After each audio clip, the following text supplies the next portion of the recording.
So it's time for everybody's favorite monthly podcast, Setting the Scene, where I, your lovely Dullahan host Artemis, talk about just general wacky stuff that happens in tabletop RPGs and really just stories in general. It's just a whole creative venture. Today with me, I have series runner, home favorite, Mr. Sack. Mario. Hello. How are you doing today, Mario? Doing all right. Doing all right. How's Actually, pretty excited about this topic. Really? Really? Yeah. How's your game been going lately? Before we get into that. My game has been going pretty good. We've sadly, one of my players has been on a trip. Like, it was a very unexpected trip that had to happen. And they've been gone for the past 2 weeks. And they're going to be gone for this week as well. But we've been taking this opportunity to do a 3-shot, and we're kind of expanding another section of this setting. So that's been pretty fun, and it's also correlating with the current plot. Like, they're fighting the current big bad, but this is set a month prior to any of the events that have happened. So it's the big bad glow up. There's nothing like getting a license to beat on someone. But today's subject came from a thought I had while reading a couple comics and reading a couple books lately, where I realized that for quite a while I've been kind of building myself into a corner when I'm doing world building stuff. I've been kind of thinking in very tropey standard anime thoughts, like there's got to be a forest, there's got to be, a desert, maybe a bit of video game will throw in a lava level and an ice level, that'll be interesting. I've really been kind of constraining myself with world building tropes, and I kind of realized this alongside another idea in that you don't necessarily need to have a creature or a presence to provide intrigue or challenge or threats to people engaging with your world. So stuff like porcelain pillars in a forest, strange arches, arcs of water traveling through the air in a desert, all that's possible. You might have to justify it a little bit in your setting, but expanding your ideas once in a while on what's possible rather than just what makes sense will allow you to turn what makes sense into what's possible and what's possible into what makes sense, if that makes sense. I think so. So I guess a good starting point is what kind of tropes do you feel like? What kind of standards do you feel like you've kind of set into when you're making your world? Stuff that you kind of usually don't think about when you really apply your head to it. You go, that's kind of standard. That's just how it's written usually. So something that's kind of standard that I would know, like, I feel like I was thankfully able to work a bit away from it, but something that has happened specifically with, like, I would assume with something like D&D, like in 5th edition, or like most kind of tabletop settings, I feel like there comes this point of there's an assumption that everything is at somebody's disposal. Like, it's like a thing of you'll have a bunch of different, like, races or class things from different settings, and I don't necessarily want to restrict those things and be like, no, you can't play these things, because usually they tend to get reflavored. But what ends up happening is when you're world building, kind of in the back of my head, I'm like, where would blank be in my setting? Like, it's like something like, for example, there's now multiple type of bird people, and some of them don't have, I think there's really just two, but it's like one of those things of these things are kind of similar, and people would kind of use them in the past as like the same thing. So, for example, there's like an Aarakocra, which is just like bird people, and then there's like owlin, which are specifically owl people, and it's like, where, how are they different, and like where the hell do they fit in my setting? So there's like things with that where it's like I try to consider these things, and I do still have these things, but I don't make it like, I try to not aim for this feeling of like they're not that strange or anything like that, which I feel like a lot of people, that's now a bit of a trope. It's just like, yeah, there's just a party of like an orc and like a fucking dwarf and like an elf and stuff, and that's just the norm. Hmm. So it's like I like keeping these things in my head a bit more interesting by having them be a bit more like there's still something special about them. And it's kind of like a thing that I've said, like, not to venture too far away from the initial question, It's fine. but like I in my current setting, the area, I feel like the area that the players are in is really good, in the sense of a lot of the people are majority human, and there are like goblinoids and stuff with them, but it's like a thing of they are kept as like slave workers and stuff like that, because lore stuff is like goblins used to enslave people, so when the people uprise they kind of turn the tables. And then there's like a further off path where there's a ton of goblinoids still populating a certain area, and they're kind of up to their own stuff. And those were like the initial things that the players knew, and to everybody else the players were super fucking like different, and they came from different spots in the continent, because this is like a specific kingdom, and other people outside of this place know these people as being like kind of warmongery and assholish. So it's like this thing of they don't really like the people around here, and for the most part outside of here there are a bit more like mixture of like races, but they're still not normal, in the sense of like you're not just going to be like, oh yeah, a centaur, I've seen like those before. It's like, oh shit, that's interesting, I've never met somebody like you before. It's not like a thing of they're openly met with hostility, but it's like a thing of like, whoa, like you're going to get people that do tend to have that moment of like they're not trying to be impolite, but they're definitely going to gawk at you, and you're going to feel like you're Yeah, going to feel that sense of like, oh, I'm different here. this is out of place. This isn't normal. Yeah, I think that's definitely an important thing. That's not really an aspect of world building I was thinking of, but it's actually a pretty important one. How the different people are treated around the place, and I don't know. I never really emphasized that in my setting. I've sort of got a basic idea of, usually on the main continent my players are on right now, there's a good mix of races. There's no real racial problems because the general monster population and influxes are so severe that there's no real room for interpopulous war. But there's still old prejudices and suspicions, superstitions, stuff like that going on that kind of divide the people internally in a social setting. However, nobody's willing to like openly bear arms against one another for the most part. So there are Yeah. places where some races are more populous than others because that's where they used to be accepted, but now it's just like anybody flies just because we living together makes us safer, right? Yes. Uh-huh. So that's a lot of my setting.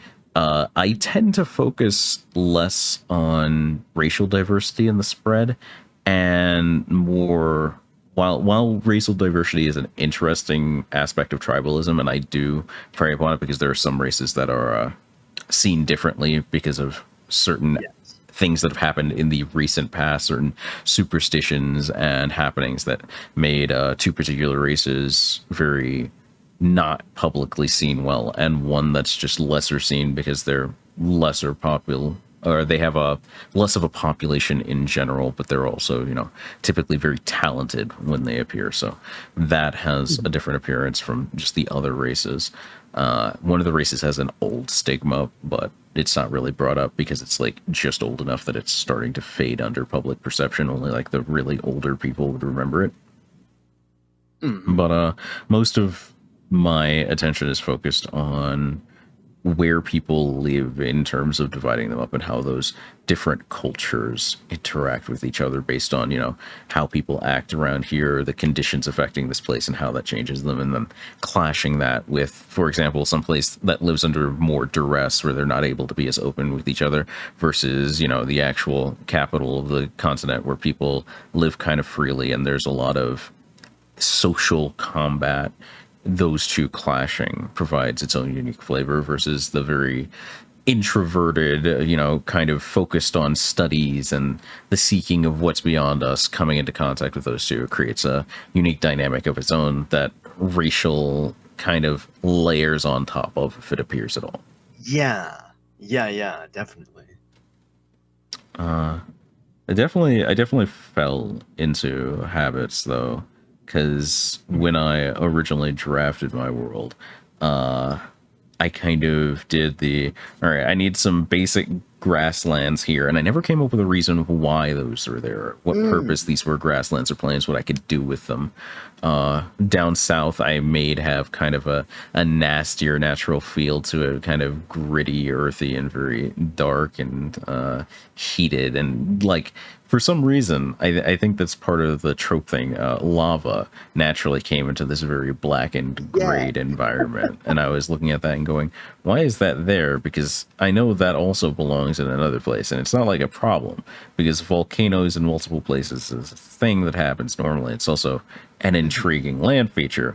But why did my mind immediately go, this is black and grayed, it must be burnt ground? Lava has Yeah. not a ton to actually do with what's going on here.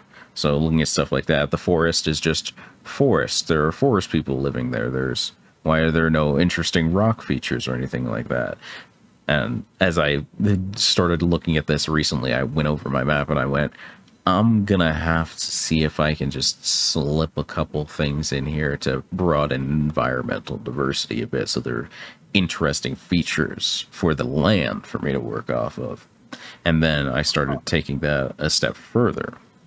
And I kind of went, what if I had an entire area, and I read this out of a novel, like absolutely set off all of my neurons.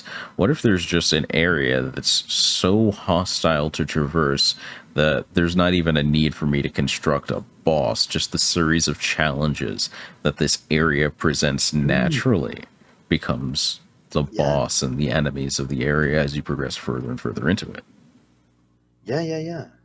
So stuff like that is beginning to really rework the way I see my world. I do love to consider travel because I've been in a lot of games where there is a point that people kind of see travel as unnecessary in the sense of like, once you get to like a certain point, people are they'll, I don't know, the DM will just give you something like, oh, here's an item to teleport or something like that, so now you can get to places quicker. And well, that's neat in itself. It's also like a thing of I love I love having players really explore the setting. And I know that's not like that's not a knock at somebody that wants to do that, but in that same sense it's like that's when you get those cool situations where it's like we have to pass through this intraversable fucking landscape. We have no choice but to go through here. Then you get this like fun stuff of like, yes, the fight is not scary monsters that live here. The fight is the fucking you must fight the earth. Gotta fight nature, man. I didn't get enough XP for this.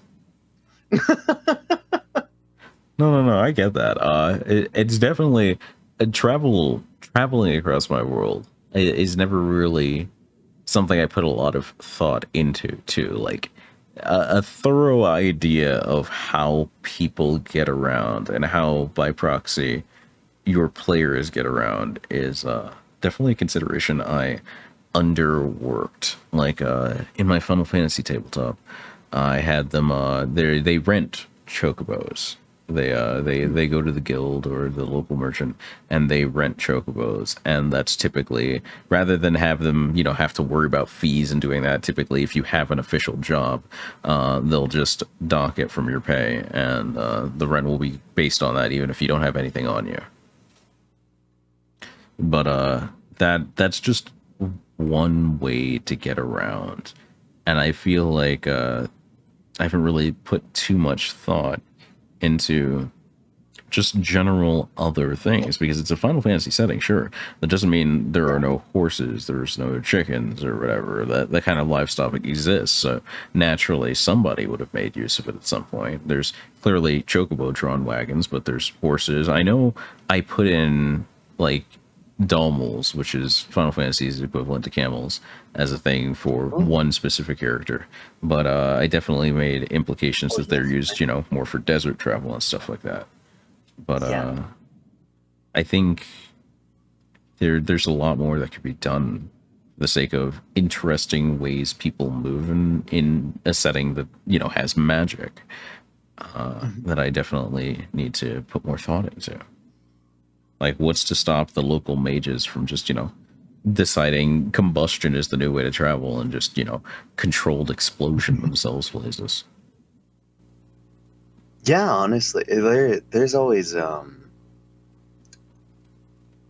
was thinking about like stuff that you were saying before about like needing to put certain areas or that feel to want to put certain areas onto a map. And I know I almost fell into that too, where early on I was making a map and I was considering how big the current continent the players are on was. And I was like realizing, man, this area is kind of far up north and there's like snowy areas up on top. How warm would it really get?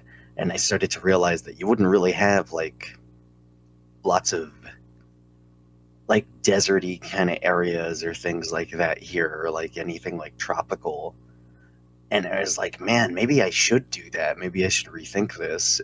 But then it like occurred to me where I'm like, well, actually, then I get the excuse where if I do want to add these things, there's probably some continent off to the side or something like that that does have these things, and then it starts to come into question of like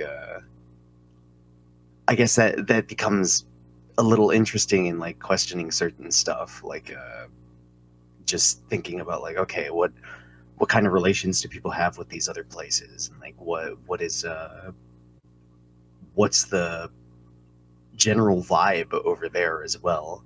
So that's something that helps, I guess. Like sometimes putting limits onto stuff can help really get your mind working into those creative kind of ideas.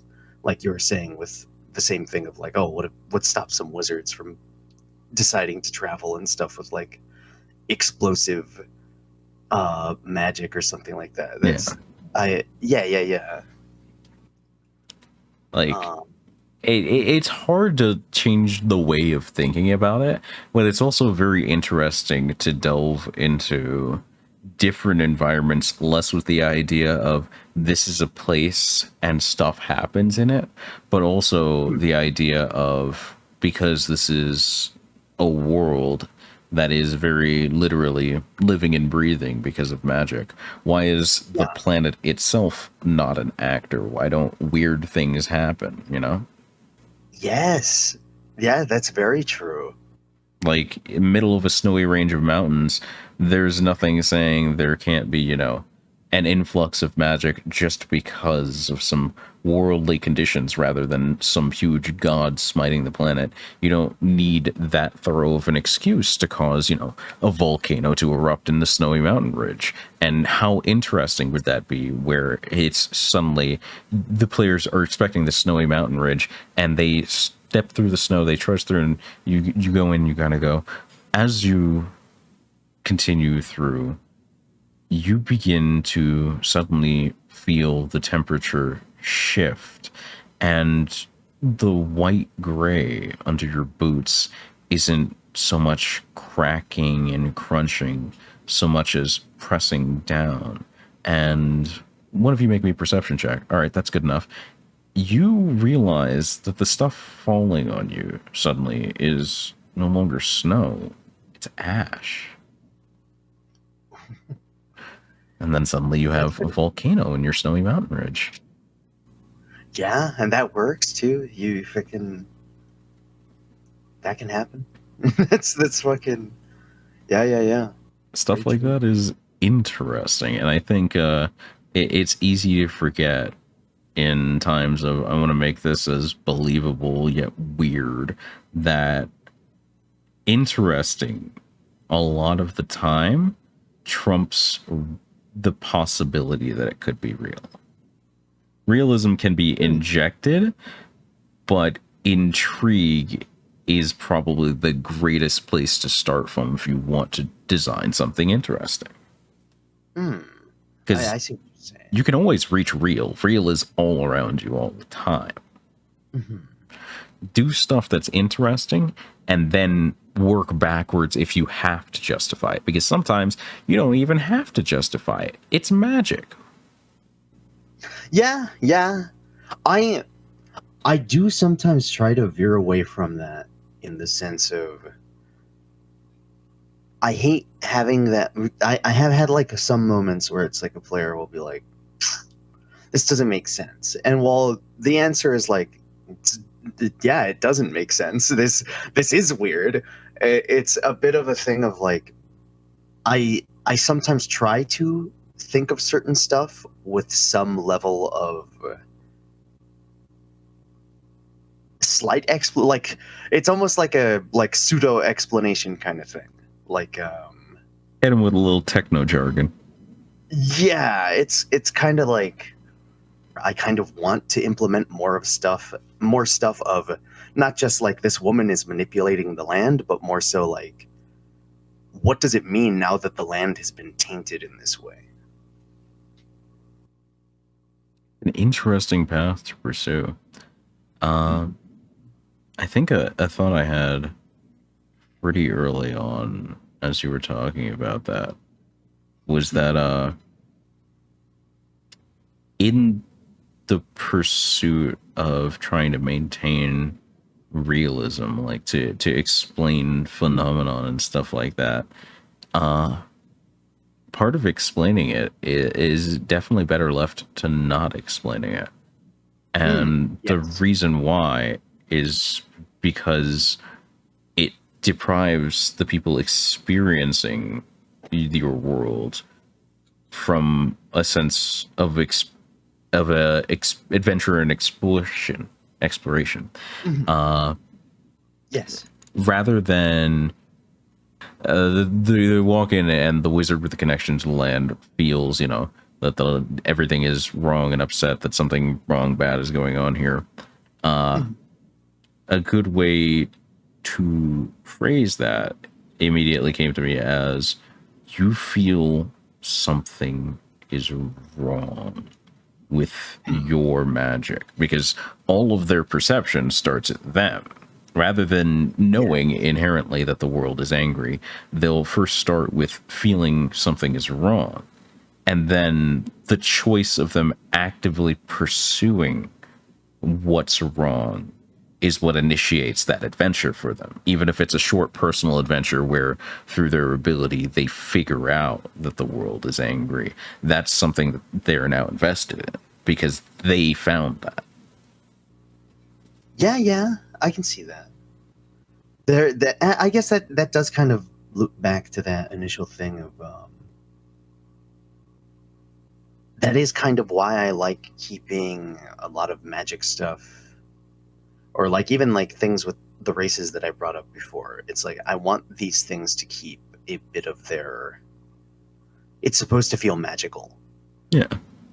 so you don't want it to just become mundane. And that's like even there is technically well my or the general area that the players are in is a bit lower magic, and that's why the players stand out so much because they're people that are more capable than others. Um, Kicking up something some kind wild of shit. yeah. Nobody speaks about like classes in the sense of like, oh yes, you are a warlock or you're a sorcerer. They just know for some reason casting spells is easier for you, and I had to study for like 60 years. Fuck you. So that's like so it's like this thing of, and on top of that, like there's just certain people that I think I said something like maybe like 1 in 100 people in this area, or like I think it's more like 1 in 50, but it's still like a pretty big gap where it's like 1 in 50 people has an affinity with magic. But even then, some of them are nowhere near like as capable of some as some of the player characters, where it's like, yeah, you're gonna have some guy that might be on par with them over there, but that guy's a big deal versus like most of these other people that are like, yeah, I can cast some first level spells. I've been studying for 40 years, and maybe I'll learn some second level spells at some point. But Yeah, like that's right my before I croak, you know? yeah. But if anything, I feel like that's something. It's also a thing to consider with world building stuff. Is sometimes going small can add a lot. Like you don't necessarily have to go off the bat like very grandiose. Just tiny things like that. Keeping like I like the idea of starting off a campaign and eventually like getting up there. But it's like that thing of like when you keep things kind of street level, and a lot of these things are like very new to the characters. Um, there's something really fun with that, and it starts to like in that same sense of not explaining stuff, you can start leaving a lot of openness, and it gives you like wiggle room as a DM to start filling things in as you go along. Or at least that's how it's worked out for me at least. Yeah. The wiggle room is always important, whether you're writing or GMing, because like you just need space where people stop really thinking about it until you need them to. Where you can Mm. just say whatever and let it glide. And the best way to do that is to get them caught up in little details. So they're busy thinking about that instead of whatever masquerade you're running off to the side. Yeah. But like I definitely like the small details approach because more than anything it gives life to things. You have to give a sense of magic to the mundane for people to believe in magic as a whole in your worlds. Mm. If magic is a big just interweaving, if magic is everywhere, if things are just inherently different because of magic and existence is beyond, what is normally there, the best way to emphasize that is to have that present in everyday things. Hmm. Because you can go and cook a meal right now, but if you introduce a character that's just, holding a hot plate on their fingers and just using a flame from their palm to cook, and that's how they serve out of their cart, that just fundamentally applies the idea that magic is so common that, street vendors are handing out their food by using magic. Uh, I think there's definitely a lot of room for me to take a look at all of the things I'm writing, not just my tabletop, but like when Hmm. I'm writing scripts for stuff and just kind of observe what kind of standards have been put on things and then use that to view them in a spectrum. Just where on the spectrum does this particular idea sit rather than this is an idea, I think is a good way to broaden your perspective. Mm-hmm. But I think that's a good place to stop on it for now. I definitely need more time to ruminate on thoughts like this and definitely find some weird places to pull this out to. Yeah, yeah. But while we were here, as everyone in the video audience is undoubtedly liking, subscribing to the channel, and leaving a comment to tell me I'm an idiot and I should have thought of this, 5 years ago. Where can people find out more about you, Mario? Oh, I stream on Twitch at Mario Sack, and all one word. You can find me on Twitter. I post art at Mario underscore Sack. And most other places will just be Mario Sack. I also have a YouTube where I do animations at Mario Sack. All that is going to be down in the description, so you can go tell him what a great job he's doing making fake dragons. That's true. And if you'd like to tell me more about how everyone in the world knew that deserts were actually on fire and could have terrible glass explosions at any minute, you can, of course, leave a comment. You can also find me at Zardislost on Twitter, Zardamus on Twitch. I think that'll wrap this up. I need to go find more ways to torment my players with trees. That's good. Exploding trees. Exploding trees. I'll see you guys next time. Goodbye.